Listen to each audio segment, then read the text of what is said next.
বলি নাই। আল্লাহ গো, আমাকে সারাদিন ধরে মেরেছে, আমি কিছুই বলি নাই। জিহ্বার মধ্যে পেরেক মেরেছে, তারপর আমি বেলাল কিছুই বলি নাই। সারাদিন ধরে আমি তোমার জিকির করেছি।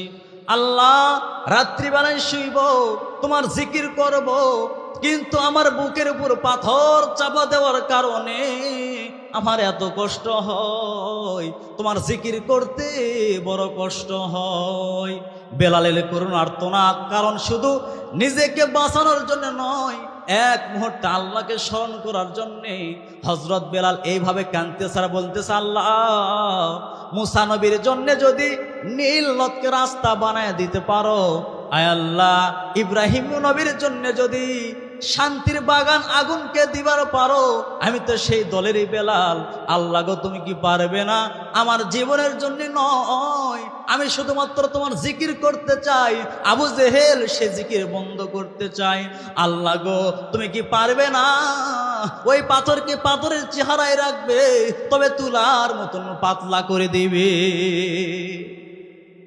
সঙ্গে সঙ্গে হযরত বেলালের বুকের উপর যে পাথর আছে, ওই পাথরটা আল্লাহ রব্বুল আলামিন পাথরের চেহারায় রাখলেন, তবে তুলার মতন পাতলা করে দিলেন।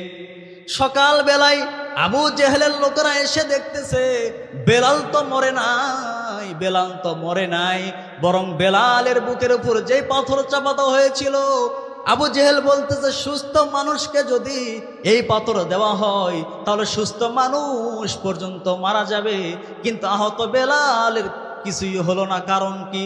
সঙ্গে সঙ্গে আবু জেহেল বলতেছে, এইটার কারণ হলো ঈমান যদি খাঁটি হয়, একজন মুসলমানের ঈমান যদি খাঁটি হয়, আবু জেহেল বলতেছে একজন মুসলমানের ঈমান যদি কি হয়? খাঁটি হয়। একজন মুসলমানের ঈমান যদি খাঁটি হয়, তার বুকের উপর পাথর কেন, বড় একটি পাহাড় যদি চাপা দিয়ে রাখো, আমি আবু জেহেল বলতেছি ওই পাহাড় কেউ নড়ায়া ফেলবে। তাহলে